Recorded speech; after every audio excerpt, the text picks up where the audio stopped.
एंडे सौहृदगळे आज केरलम पर 5 लाख करोड़ रुपए से ज्यादा का कर्ज हो गया है। 10 साल में ये कर्ज 3 गुने से ज्यादा बढ़ा है। ऐसे में केरलम के लोग सवाल पूछ रहे हैं, केरलम के हिस्से का, जनता की मेहनत का ये पैसा कहां जा रहा है? जवाब एक ही है, एलडीएफ वालों की जेबों में। जब यहां एनडीए सरकार आएगी तो भ्रष्टाचारियों से ये पैसा वसूला जाएगा और केरलम की जनता के विकास में लगाया जाएगा। സുഹൃത്തുക്കളെ, ഇന്ന് കേരളം 5 ലക്ഷം കോടി രൂപയിലധികം കടം കയറിയ അവസ്ഥയിലാണ്. കഴിഞ്ഞ 10 വർഷം കൊണ്ട് കടം 3 ഇരട്ടിയിലധികമായി. ഇപ്പോൾ കേരളത്തിലെ ജനങ്ങൾ ചോദ്യം ചോദിക്കുകയാണ്, കേരളത്തിന് അവകാശപ്പെട്ട പണം, കേരളത്തിലെ ജനങ്ങളുടെ അധ്വാനത്തിന്റെ വിലയായ പൈസ എവിടെ പോയി എന്ന്. ഇതിനൊരൊറ്റ ഉത്തരമേ ഉള്ളൂ, എൽഡിഎഫുകാരുടെ കീശയിൽ പോയി. ഇവിടെ എൻഡിഎ സർക്കാർ വന്നാൽ അഴിമതിക്കാരുടെ കയ്യിൽ നിന്നും അവർ മോഷ്ടിച്ച പൈസ തിരിച്ചുപിടിക്കും.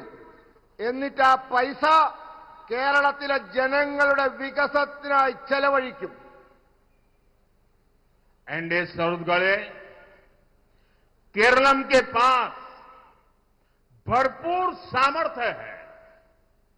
यहां प्राकृतिक संसाधन है, समुद्र है, खेती है, पर्यटन की अपार संभावनाएं हैं और यहां के शिक्षित युवाओं की प्रतिभा, मेहनत और क्षमता, ये सब केरलम की बहुत बड़ी पूंजी है। फिर भी केरलम आज पलायन की विभीषिका से जूझ रहा है। पिछले 10 वर्षों में यहां राज्य सरकार द्वारा कोई ऐसा बड़ा औद्योगिक प्रोजेक्ट नहीं शुरू हुआ जिससे यहां के युवाओं को रोजगार मिलता। സുഹൃത്തുക്കളെ, കേരളത്തിന്റെ കൈവശം മതിയായ പ്രതിഭയുണ്ട്, പ്രകൃതിയുടെ അനുഗ്രഹമുണ്ട്, സമുദ്രമുണ്ട്, കൃഷിഭൂമിയുണ്ട്, വിനോദസഞ്ചാരത്തിന്റെ അപാരമായ സാധ്യതകളുണ്ട്. ഇവിടെ വിദ്യാഭ്യാസമുള്ള യുവതീ യുവാക്കളുടെ പ്രതിഭയുണ്ട്, അവരുടെ അധ്വാനശേഷിയുണ്ട്, കഴിവുണ്ട്. ഇതൊക്കെയാണ് കേരളത്തിന്റെ ഏറ്റവും വലിയ മൂലധനം. എന്നിട്ടും കേരളം പലായനത്തിന്റെ, വിദ്യാഭ്യാസവും തൊഴിലും തേടി അന്യനാട്ടിലേക്ക് പോകുന്ന യുവതയുടെ വലിയ ഭീഷണി നേരിട്ടുകൊണ്ടിരിക്കുകയാണ്. കഴിഞ്ഞ 10 വർഷത്തിനുള്ളിൽ ഇവിടുത്തെ സംസ്ഥാന സർക്കാർ, നിങ്ങൾ ഓർക്കണം, യുവാക്കൾക്ക് തൊഴിൽ കൊടുക്കാൻ ഉതകുന്ന രീതിയിലുള്ള ഒരു വലിയ ഔദ്യോഗിക സ്ഥാപനം പോലും ആരംഭിച്ചിട്ടില്ല. एनडीए सौहृदगळे, कांग्रेस और लेफ्ट का ट्रैक रिकॉर्ड रहा है, ये जहां सत्ता में आते हैं वहां सब चौपट करके ही जाते हैं। बंगाल में लेफ्ट ने क्या किया ये पूरा देश जानता है। त्रिपुरा में लेफ्ट ने क्या किया पूरा देश जानता है। कांग्रेस ने देश भर में क्या किया ये भी सबने देखा है। इनके उसी कुचक्र में केरलम भी पिसता रहा है। यहां सरकारी कर्मचारियों के वेतन में देरी की खबरें आती है, पेंशन के भुगतान में भी परेशानी की बातें सामने आती है। केरल में नौकरी करने वाले परिवार की चिंता यही रहती है कि अगले महीने उनका वेतन आएगा या नहीं आएगा। സുഹൃത്തുക്കളെ, കോൺഗ്രസിന്റെയും ഇടതിന്റെയും കഴിഞ്ഞ കാല ചരിത്രം പ്രവർത്തനം നോക്കൂ. എവിടെയെല്ലാം അവർ അധികാരത്തിൽ വന്നിട്ടുണ്ടായിരുന്നുവോ അവിടെയെല്ലാം കുഴപ്പത്തിലാക്കി നശിപ്പിച്ചു പോയിട്ടേ ഉള്ളൂ. ബംഗാളിൽ ഇടതുവാർ എന്താ ചെയ്തതെന്ന് രാജ്യത്തിന് മുഴുവൻ അറിയാം. ത്രിപുരയിലും അവരെന്താ ചെയ്തതെന്ന് എല്ലാവർക്കും അറിയാം. കോൺഗ്രസ് രാജ്യത്ത് മൊത്തം എന്താണ് ചെയ്തത് എന്ന് നമ്മളെല്ലാം കണ്ടവരാണ്. ഇവരുടെ ഈ ചക്രവ്യൂഹത്തിൽ കേരളവും പെട്ടുപോയി. ഇവിടുത്തെ സർക്കാർ ജീവനക്കാരുടെ ശമ്പളം അത് സമയത്തിന് കൊടുക്കുന്നില്ല എന്ന വാർത്ത വരുന്നു.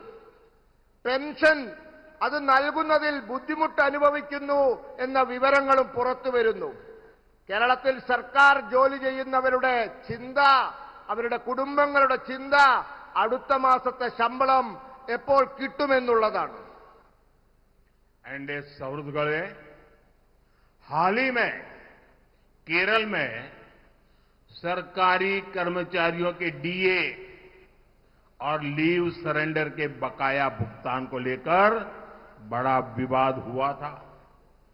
कांग्रेस इस सब के लिए लेपमालों पर हमला करती है, लेकिन जिन राज्यों में कांग्रेस की सरकार है वहां भी हालात इतने ही बुरे हैं। पड़ोसी कर्नाटका को ही देख लीजिए, वहां भी विकास के ज्यादातर काम रुक गए हैं। हिमाचल प्रदेश भी अब आर्थिक संकट में है। यही कांग्रेस का गवर्नेंस मॉडल है। സുഹൃത്തുക്കളെ, കേരളത്തിലെ സർക്കാർ ജീവനക്കാരുടെ ഡിഎയും ലീവ് സറണ്ടറിനും നൽകുന്ന പണത്തെപ്പറ്റി വലിയ വിവാദമുണ്ടായി. കോൺഗ്രസുകാർ ഇതിനെയൊക്കെ ഇടതുപക്ഷത്തിന് കുറ്റം പറയുക ചെയ്യുക.